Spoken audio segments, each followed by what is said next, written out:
Abonez-vous, Elochain. RVE's Dorer. Et laisse unlike Aides la chain, said Evilabber. La vérité, on ne vous l'a pas dit sur la Révolution française. Il existe des histoires qui demeurent dans l'ombre pendant des siècles, cachées de la conscience collective, protégées par la poussière du temps. Certaines sont soigneusement effacées par l'histoire officielle, que ce soit par commodité ou par peur. L'une de ces histoires jusqu'à présent peu connues a récemment émergé de registres oubliés, de documents soigneusement conservés dans les profondeurs d'archives scellées par le gouvernement français. Ce qui a été découvert est si troublant que beaucoup préfèrent ignorer son existence, la qualifiant de conte macabre, un rêve du passé. Pourtant, la vérité se révèle en fragments, et lorsque ces fragments sont unis, l'horreur de la narration devient indéniable.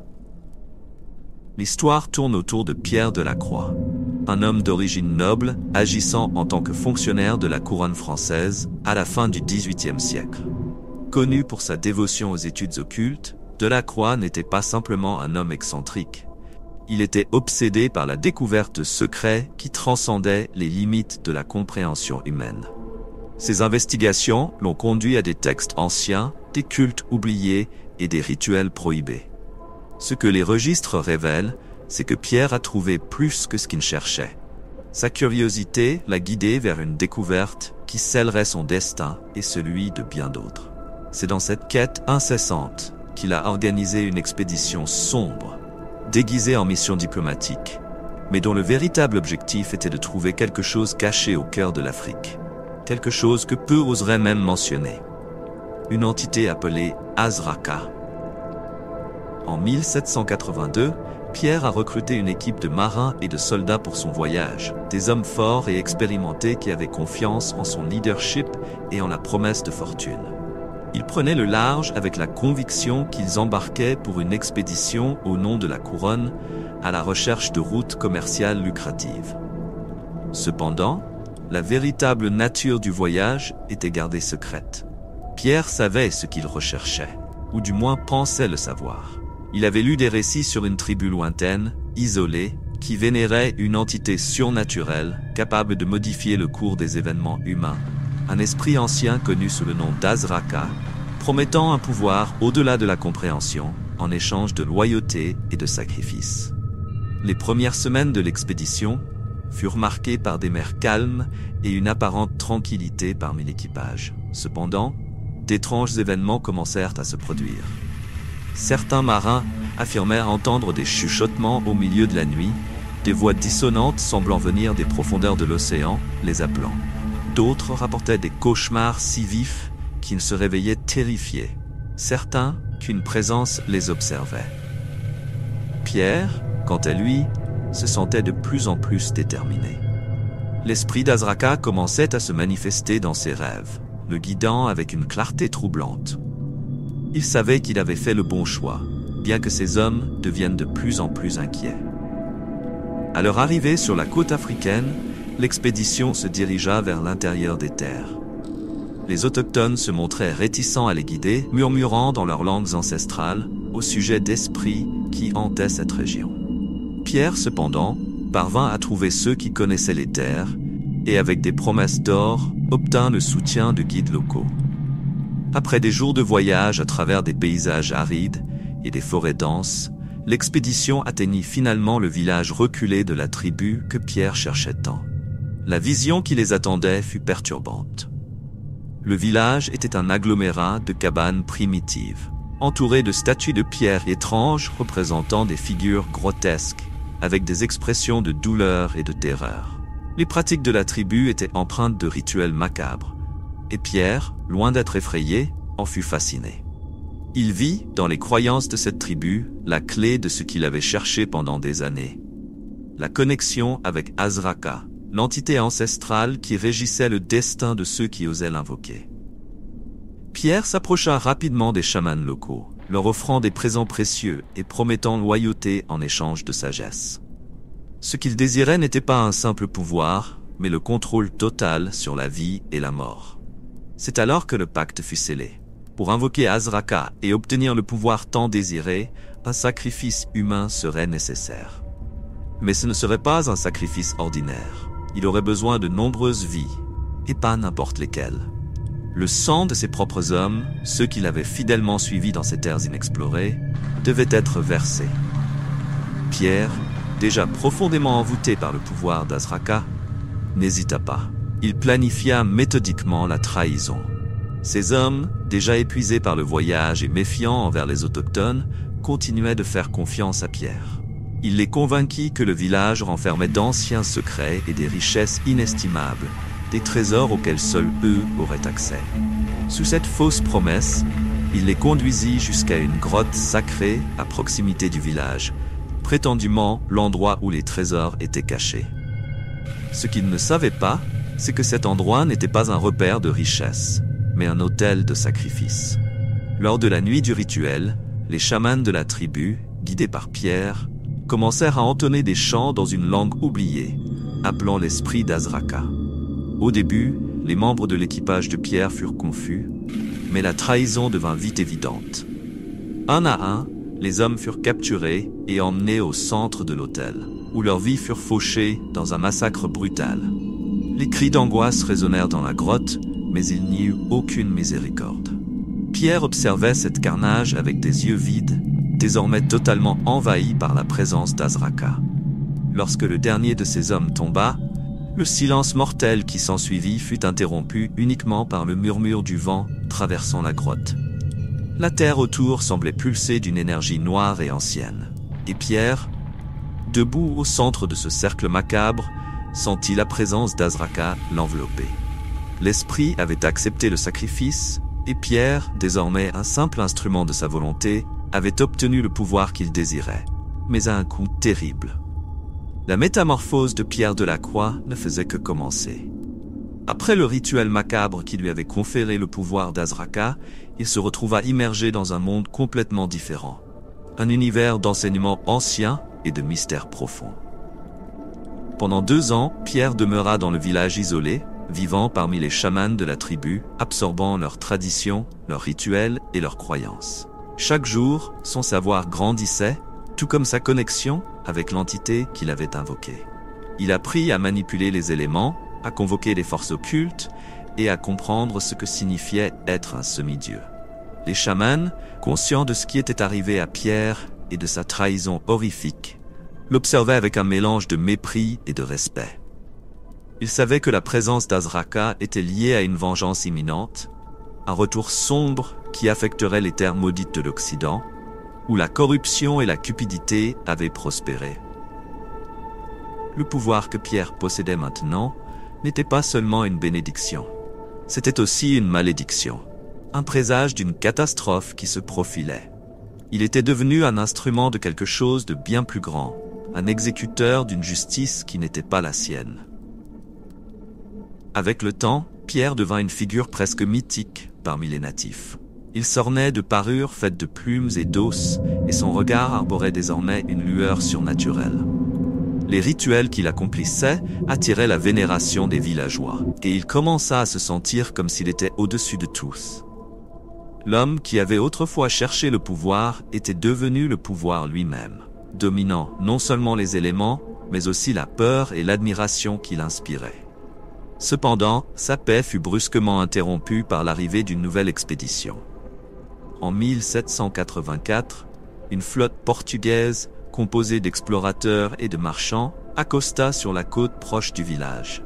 Pierre, désormais un homme transformé, vit dans cette nouvelle expédition une opportunité de retourner dans le monde qu'il avait abandonné.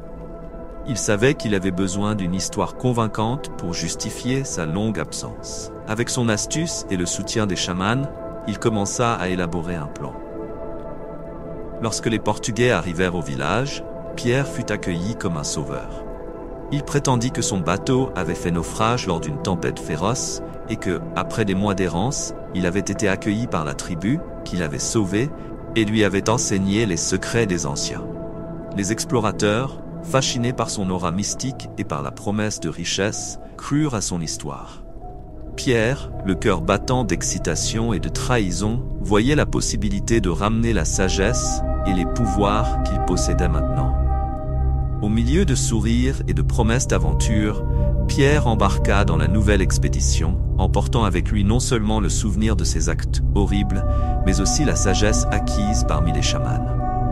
Il n'était plus simplement un explorateur à la recherche d'or. Il était un homme avec un but, quelqu'un destiné à réécrire l'histoire de sa terre natale. Au cours du voyage de retour, les chamans l'avertirent de la nécessité de la prudence.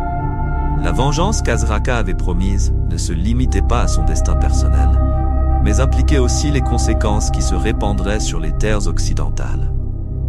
À son retour en France, Pierre était décidé à utiliser le pouvoir récemment acquis et le savoir obscur qu'il avait accumulé. Il n'était pas seulement revenu en tant que survivant, il était maintenant un émissaire du surnaturel, prêt à instaurer la peur et l'obéissance. Avec chaque mot qu'il prononçait et chaque rituel qu'il accomplissait, il tissait une toile d'influence autour de lui, déterminé à façonner l'avenir à son avantage. Mais même tout en savourant sa nouvelle position, Pierre savait que la vengeance d'Azraka n'en était qu'à ses débuts. Les voix des morts résonnaient dans son esprit, lui rappelant le prix qu'il avait payé et le destin qui l'attendait.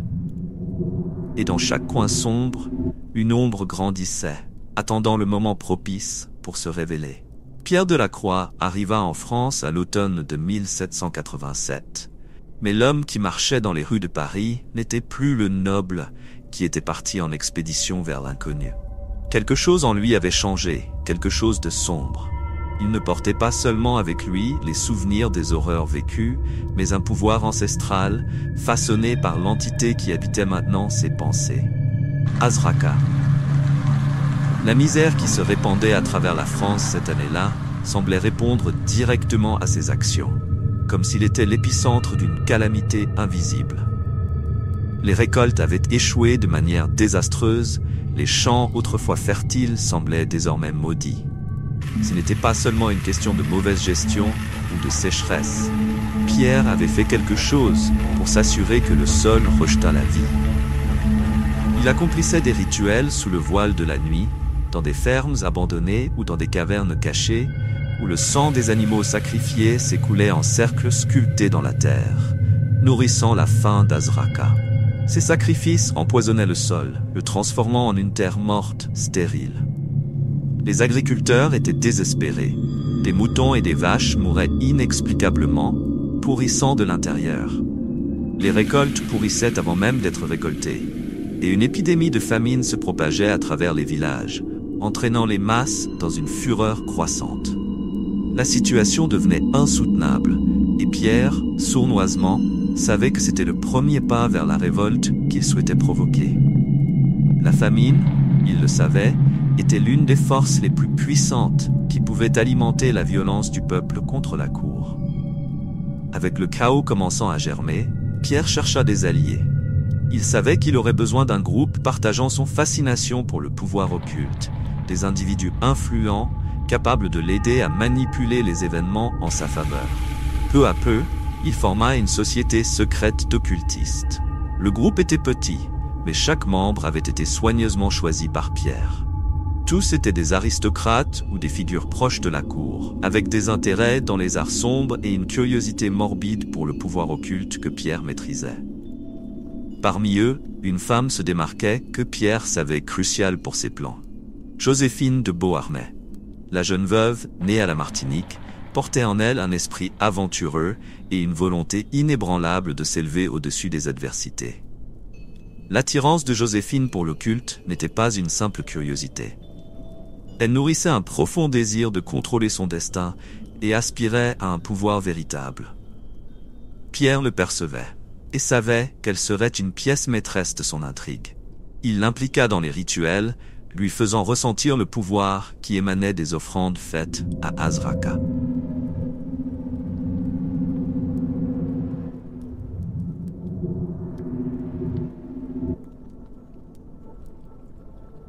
Si vous appréciez cette histoire et que vous voulez suivre les aventures qui vous attendent, n'oubliez pas de suivre notre chaîne. Votre soutien est essentiel pour que nous puissions continuer à créer des récits engageants et passionnants. Laissez votre commentaire ci-dessous et partagez vos impressions sur l'histoire. Votre opinion fait toute la différence pour nous et nous motive à vous raconter encore plus d'histoires effrayantes et mystérieuses. Merci beaucoup de nous avoir écoutés.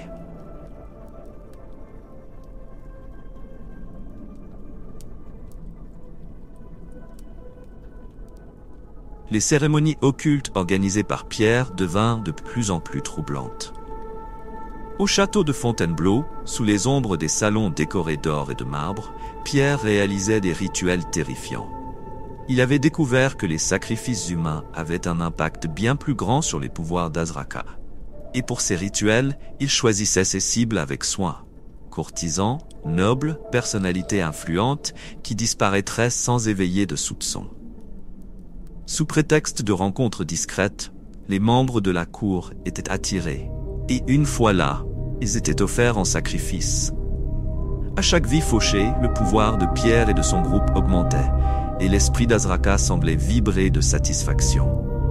Joséphine était présente à chaque rituel, ses yeux observant avec fascination la brutalité des sacrifices.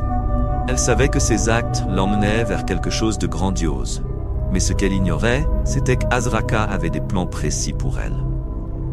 Lors d'une cérémonie particulièrement sanglante, alors que le sang d'un noble coulait sur l'autel de Pierre, Pierre eut une vision envoyée par Azraka. L'entité lui révéla que Joséphine était destinée à épouser un homme qui changerait le destin de l'Europe, Napoléon Bonaparte.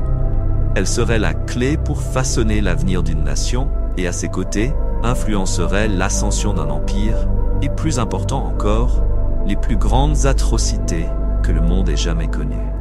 Cette révélation incita Pierre à impliquer encore davantage Joséphine dans les rituels, la préparant au destin qu'Azraka avait tracé. Lors d'un sacrifice particulièrement macabre, réalisé dans les catacombes sous Paris, Joséphine et Pierre consacrèrent leur union avec les forces occultes, et elle, de plus en plus envoûtée, décida qu'elle ferait tout ce qu'il fallait pour assurer son avenir aux côtés de Napoléon. Avec le soutien de Pierre et l'influence d'Azraka, Joséphine s'approcha rapidement de Napoléon, manipulant le jeune officier avec son charme surnaturel et son ambition implacable. Pendant ce temps, Pierre continuait à semer le chaos. Les révoltes populaires commençaient à se répandre. Le peuple, désespéré et affamé, se retournait contre la cour, croyant que sa misère était le résultat de la corruption des nobles. Mais Pierre connaissait la vérité. Il avait planté les graines de la révolution et maintenant il assistait des ombres à l'incendie du pays. Son pouvoir croissait à chaque sacrifice et l'influence d'Azraka sur le destin de la France se consolidait. Cependant, Pierre savait qu'Azraka n'en avait pas terminé avec lui. Les voix de l'au-delà continuaient de l'appeler, lui promettant plus de pouvoir, plus d'influence, mais aussi un prix qu'il ne comprenait pas encore totalement. Les ombres autour de Pierre devenaient de plus en plus denses, et il sentait que l'horreur véritable était encore à venir. Alors que la France sombrait dans le chaos de la Révolution, Pierre de la Croix observait des ombres, manipulant les événements avec des mains invisibles. Sa connexion avec Azraka était plus forte que jamais, et il voyait le tumulte social comme le sacrifice de masse parfait. Les exécutions publiques, le sang versé dans les rues, tout cela servait de carburant aux forces occultes qu'il contrôlait. Joséphine de Beauharnais, désormais complètement immergée dans l'occulte, jouait un rôle essentiel dans ce processus. Son influence sur Napoléon Bonaparte grandissait chaque jour, non seulement en tant qu'amante et confidente, mais aussi en tant qu'architecte de son ascension. Joséphine, aux côtés de Pierre, participait activement à des rituels sombres. Dès le début, elle comprit que le véritable pouvoir ne se limitait pas à des manipulations politiques, mais à la maîtrise de forces beaucoup plus profondes et dangereuses. C'est Pierre qui lui présenta des livres anciens, des volumes reliés en cuir, avec des pages jaunies par le temps, contenant les secrets du pouvoir occulte. Parmi eux se trouvaient des textes comme la Clavicule de Salomon et le Necronomicon, décrivant des rituels pour invoquer des entités et manipuler le destin des hommes. Joséphine dévorait ces lectures avec ferveur, partageant des extraits avec Napoléon de manière subtile. introduisant toujours de nouveaux concepts occultes qui façonnaient sa pensée stratégique. Dans les couloirs de leur résidence privée, Joséphine laissait les livres à la vue de Napoléon, soigneusement choisis pour enflammer sa curiosité. Elle parlait d'anciens généraux qui consultaient le surnaturel avant de prendre de grandes décisions et suggérait que, peut-être, lui aussi devrait rechercher ses forces pour garantir ses victoires. Au début, Napoléon, sceptique, rejetait ces idées, mais à mesure que son ambition grandissait, il commença à prêter attention. Napoléon, déjà obsédé par la grandeur, se sentit attiré par l'idée que des forces au-delà de la compréhension humaine pouvaient garantir son destin en tant que gouvernant d'un empire. Lors d'un dîner privé alors que Paris se désintégrait sous les exécutions publiques et la paranoïa, Joséphine, avec un sourire calculé, offrit à Napoléon un livre en particulier. La magie des empereurs, un tome rare, décrivant comment les anciens souverains devenaient invincibles en scellant des pactes avec des entités puissantes. Napoléon, fasciné par l'idée d'immortaliser son nom dans l'histoire, commença à lire avidement. Ce n'était pas un lecteur dévoué de l'occulte, mais Joséphine savait comment l'alimenter avec les bonnes idées. Des fragments de connaissances, des promesses de pouvoir et des histoires qui le faisaient se sentir choisi pour un destin glorieux. Pendant ce temps, Pierre, en coulisses, réalisait davantage de rituels pour garantir le succès de Napoléon. La Révolution française, avec ses vagues de terreur, était le théâtre parfait pour ses plans. Il considérait le royaume de la terreur, dirigé par Robespierre, comme une expression physique de ce qu'il accomplissait sur le plan spirituel. La guillotine n'était pas seulement un instrument de justice révolutionnaire. Pour Pierre, c'était un autel.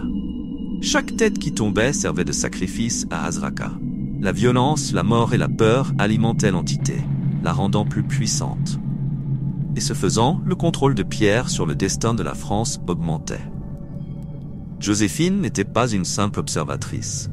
À chaque étape de la Révolution, elle manipulait Napoléon, l'aidant à prendre des décisions cruciales. Elle encourageait son ascension au sein de l'armée, lui faisant croire que sa carrière fulgurante était le résultat de sa génie, mais en réalité, de nombreux succès de Napoléon provenaient des rituels que Joséphine et Pierre réalisaient en secret.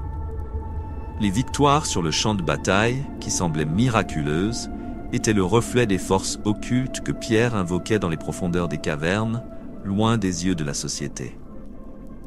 À mesure que Napoléon s'approchait du pouvoir, Joséphine commença à s'impliquer plus profondément dans les rituels. Elle devint l'intermédiaire entre Pierre et Napoléon, transmettant des messages cryptés en symboles occultes, garantissant que le pouvoir s'écoula sans interruption. Lors d'une des cérémonies les plus secrètes, réalisées dans les catacombes sous Paris, Joséphine offrit à Azraka un sacrifice spécial. Un général rival de Napoléon, qui disparut mystérieusement après s'être opposé à l'ascension de son futur empereur. Le rituel fut brutal et méticuleux, et le corps du général ne fut jamais retrouvé. À partir de ce moment, Napoléon commença à percevoir que des forces étranges façonnaient son destin. Mais Joséphine savait que les pouvoirs qu'ils invoquaient n'étaient pas gratuits. Azraka exigeait plus de sang, plus de chaos. Pierre l'alerta que, pour garantir la victoire de Napoléon et consolider son empire, il y aurait un dernier sacrifice, quelque chose qui ébranlerait les fondations de la France. Elle devait choisir avec soin qui serait offert, car le prochain sacrifice marquerait le point de non-retour. Alors que Napoléon accédait au pouvoir, le royaume de la terreur atteignait son apogée, et Joséphine, de plus en plus impliquée, savait que le destin de la France et du futur empire napoléonien était entre les mains de ces forces occultes. La révolution, alimentée par la terreur et le sang, n'était pas seulement une lutte politique, mais une guerre spirituelle. Et au centre de tout cela se tenait Pierre avec Joséphine comme sa disciple la plus fidèle. Le prochain pas, Joséphine le savait, ne consistait pas seulement à manipuler Napoléon, mais à sacrifier quelqu'un de proche du pouvoir. Elle était prête à le faire, sachant qu'à la fin, elle garantirait la victoire de Napoléon et sa propre position à ses côtés en tant qu'impératrice. L'homme qui marchait dans les ruelles sombres de Paris, enveloppé dans une lourde cape, était Jacques Renaud, fils d'une femme qui qui avait été condamnée comme sorcière de nombreuses années auparavant. Sa mère, accusée de pratiques occultes, avait été exécutée par l'Inquisition française, et Jacques, alors jeune dévot de l'Église, avait été responsable de l'avoir dénoncée aux autorités. Il croyait à cette époque qu'il accomplissait son devoir divin, débarrassant le monde d'un mal croissant. Mais avec le temps, la culpabilité l'avait rongé. Bien qu'il fût dévoué, Jacques savait qu'il y avait quelque chose de plus profond dans le monde, quelque chose de sombre qu'il ne pouvait ignorer. Les mêmes forces qui avaient consumé sa mère et qui semblaient maintenant planer sur la France. La Révolution était en pleine effervescence. Mais Jacques sentait que le véritable ennemi n'était pas le conflit politique. Il voyait des signes. L'effondrement des récoltes, la famine, les disparitions mystérieuses. Tout cela indiquait qu'un pouvoir occulte agissait dans l'ombre. Et c'est alors qu'il commença ses propres investigations, agissant comme un chasseur des ténèbres, en quête de la vérité derrière les événements sombres qui entouraient Paris.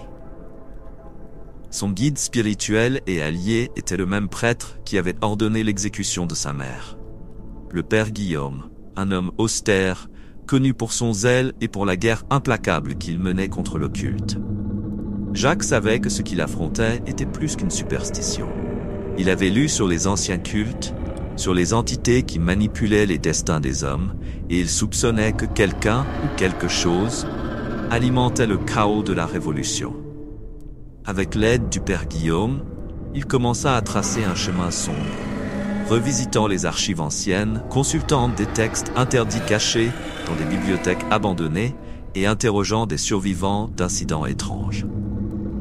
Une de ses plus grandes découvertes survint lorsqu'il suivit des rumeurs concernant un noble décadent, Victor de Montaigne, qui avait mystérieusement disparu de la vie publique quelques mois auparavant. Montaigne était connu pour ses intérêts dans l'occulte et avait été vu en compagnie de personnalités influentes avant de disparaître. Jacques, déterminé à en savoir plus, utilisa ses connexions pour retrouver l'homme dans une résidence en ruine en périphérie de Paris.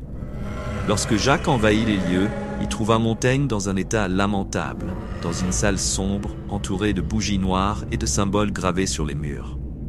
Le noble était dans un état de désespoir, balbutiant des rituels, des sacrifices et une entité appelée Azraka. Jacques ne perdit pas de temps, il avait besoin de réponses. Avec cruauté et précision, Jacques tortura Montaigne, le forçant à révéler ce qu'il savait. Peu à peu, entre gémissements et cris, Montaigne avoua. Il faisait partie d'un cercle occulte, dirigé par Pierre Delacroix et Joséphine de Beauharnais, et leur objectif était bien plus grand que la simple destruction de la monarchie. Ils façonnaient l'avenir de la France avec du sang et des rituels, nourrissant une entité qui exigeait des sacrifices en échange de pouvoir. Jacques sut que, à ce moment-là, il avait trouvé son ennemi. Il s'était infiltré dans les activités de l'ordre secret, poussé par le désir de se racheter pour la trahison qu'il avait commise envers sa mère. Utilisant ses connaissances en occultisme pour passer inaperçu, Jacques se mêlait aux foules lors des réunions nocturnes, caché sous une capuche, observant Pierre et Joséphine mener leurs rituels, les chants dans des langues anciennes résonnant dans les couloirs sombres des manoirs abandonnés. À chaque pas, plus près de Pierre et Joséphine, Jacques réalisait l'ampleur de ce qui était en jeu. Il entendit parler des plans finaux. Un sacrifice de masse qui serait réalisé à Paris, un événement cataclysmique qui nourrirait Azraka suffisamment pour assurer la domination de Napoléon sur l'Europe et consolider l'Empire sous une obscurité éternelle. Jacques savait qu'il devait être arrêté. Mais au fur et à mesure qu'il enquêtait, quelque chose commença à changer en lui. Il fut hanté par des visions. Le visage de sa mère apparaissait dans ses cauchemars, l'avertissant des dangers auxquels il faisait face. Il savait que le temps pressait.